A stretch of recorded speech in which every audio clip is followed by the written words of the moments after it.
Dengue dengue dengue dengue একটি গ্রীষ্মকালীন রোগ। এই ডেঙ্গু থেকে বাঁচতে হলে আমাদেরকে অবশ্যই কিছু জিনিস আমাদেরকে জানতে হবে।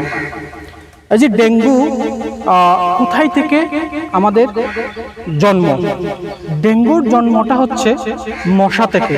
এডিস মশা থেকে ডেঙ্গু প্রভাবটা বিস্তার হতে থাকে। এই তো এখন হচ্ছে গ্রীষ্মকাল। এই গ্রীষ্মকালে এত পরিমাণ গরম উত্তাপ, এই উত্তাপের সাথে সাথে মশার প্রভাবটাও বেড়ে যাবে, মশার প্রজনন ক্ষমতাও বেড়ে যাবে। যখন মশার প্রজনন ক্ষমতা বেড়ে যাবে, মশা যখন প্রভাব বিস্তার শুরু করবে, এই মুহূর্তে ডেঙ্গুর প্রভাবটাও বেড়ে যাবে। একটা অনুসন্ধানে বেরিয়ে এসেছে, দ্বিতীয় বিশ্বযুদ্ধের পরে পুরো পৃথিবীতে 110টি দেশে ডেঙ্গু রোগটি প্রভাব বিস্তার করতে সক্ষম হয়েছে। 110টির মধ্যে বাংলাদেশও একটি পার্সেন্টেজ বহন করে। এই 110টি দেশের মধ্যে মিনিমাম 50 কোটি মানুষ ডেঙ্গু রোগে আক্রান্ত হয়, এবং ডেঙ্গু রোগে আক্রান্ত হওয়ার পরে মিনিমাম নাম্বারটা হচ্ছে 20 থেকে 30 হাজার মানুষ পুরো পৃথিবীতে মারা যায়। এই 20 থেকে 30 হাজার যে মানুষ মারা যায়, এখান থেকে বাংলাদেশে মিনিমাম 1000 থেকে 1500 মতো মানুষ এই ডেঙ্গু রোগে মারা যায়।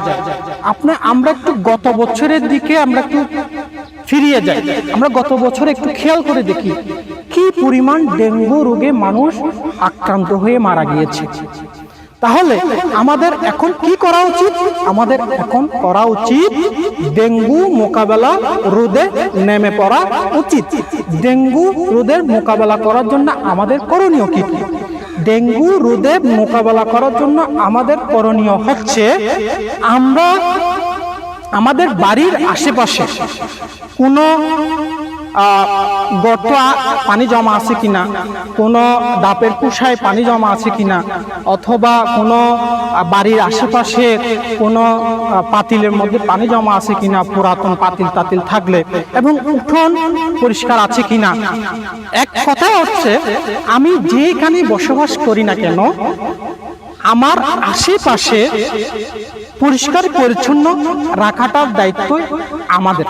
কারণ হচ্ছে, এই যে ডেঙ্গু প্রভাব বিস্তারের জন্য আপনি সবাই দায়ী। কারণ এই ডেঙ্গু প্রজনন ক্ষমতা যে বেড়ে যায়, এটার জন্য আমরাই তাদেরকে রাস্তা তৈরি করে দিই। কিভাবে রাস্তা তৈরি করে দিই? রাস্তা তৈরি করার জন্য আমরা যে সমস্ত ময়লা, আমরা যে নিত্যদিনের যে ময়লাগুলো হয়, নিত্যদিনের যে ময়লাগুলো আমরা ফেলি, যে স্থানে আমরা ফেলি সে স্থানে ওই ময়লাগুলো পচনশীল হয়ে যায়। পচনশীল হওয়ার পরে মশা সেখানে কি করে? প্রভাব বিস্তার করে। ওখানেই কি করে? প্রজনন ক্ষমতা, মশার প্রজনন ক্ষমতা বেড়ে যায়। ওখান থেকে মশার জন্ম হয়। এই মশাগুলো পুরা বাংলাদেশের ছড়িয়ে ছিটিয়ে যায়। তাহলে আমাদের দায়িত্বটা হচ্ছে, এই ময়লার স্তূপগুলো পরিষ্কার রাখা, বাড়ির আশপাশ আঙ্গিনা পরিষ্কার রাখা, প্রতিবেশীর আশপাশ আঙ্গিনা পরিষ্কার রাখার জন্য সবাইকে বলে দেওয়া। ডেঙ্গু মোকাবেলা যদি আমাদেরকে রোধ করতে হয়, তাহলে বিশেষ করে 64 জেলার যে প্রতিনিধি বা জনদরদি নেতা কর্মী রয়েছে, আমি তাদেরকে অনুরোধ করব, আপনারা কখন বাজেট আসবে সেই অপেক্ষায় না থেকে, কখন এটার জন্য একটা বাজেট আপনারা পাবেন, কখন বাজেটটা আসবে এটার জন্য অপেক্ষা না করে, আপনারা সময় থাকতে অথবা দাঁত থাকতে মর্মটা দিতে শিখেন। সময় থাকতে আগেভাগে পরিকল্পনা নিয়ে ডেঙ্গু রোগ মোকাবেলায় মাঠে নেমে পড়ে।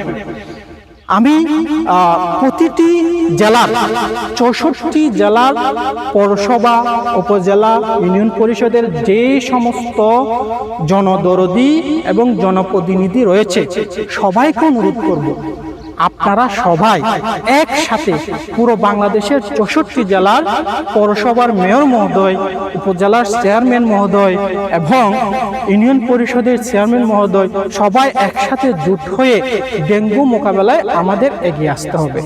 সবাই একসাথে জোট হয়ে পরিকল্পনা নিয়ে এগিয়ে যেতে হবে। যেহেতু আমরা ডেঙ্গু আমাদের জন্য একটা মারাত্মক রোগ, প্রতি বছর ডেঙ্গু অনেক মানুষ মারা যায়, সেহেতু আমাদেরকে মোকাবেলার দায়িত্বটা আপনাদের যেভাবে দায়িত্ব রয়েছে আমাদেরও জনগণের কিছু দায়িত্ব অবশ্যই রয়েছে। সুতরাং একটা শিশু যখন কান্না করে তাহলে মায়ের কোল থেকে সে দুধ পায়, সেইভাবে আপনারা যদি মেয়র মহোদয়ের কাছে কান্না করেন, আপনারা যদি ইউনিয়ন পরিষদের চেয়ারম্যানের কাছে কান্না করেন, আপনারা যদি উপজেলা চেয়ারম্যানের কাছে কান্না করেন, তাহলে ওই যে ময়লার স্তূপ, যে ময়লার স্তূপে ময়লা জমে আছে সেগুলো পরিষ্কার করার জন্য তাদের কাছেও কিন্তু আপনাদের আবেদন করতে হবে, আপনাদেরকে কান্না করতে হবে। সুতরাং আপনারা কান্না করলে তারা ময়লাগুলো এসে নিয়ে যাবে। আসুন না আমরা একসাথে জোট হয়ে একসাথে পরিকল্পনা নিয়ে ডেঙ্গু রোগ মোকাবেলায় নেমে পড়ি। আমরা অন্তত কিছু প্রাণ আমাদের কাছ থেকে বেঁচে যাবে, আমাদের কাছ থেকে কিছু রোগ নিধন হয়ে যাবে, আমাদের ডেঙ্গু রোগটা নিধন কমে আসবে। সুতরাং আমরা সবাই যদি এগিয়ে আসি, সবাই যদি সবার পাশে থাকি, তাহলে অবশ্যই আমরা এই ডেঙ্গু রোধে মোকাবেলা করতে পারবো। ডেঙ্গু রোধে মোকাবেলা করার জন্য সাহস নিয়ে এগিয়ে যেতে পারবো। চলুন আমরা সবাই একসাথে একজোট হয়ে ডেঙ্গু রোধে মোকাবেলা করার জন্য প্রস্তুতি গ্রহণ করে মাঠে নেমে পড়ি। আসসালামু আলাইকুম ওয়া রাহমাতুল্লাহি ওয়া বারাকাতুহু।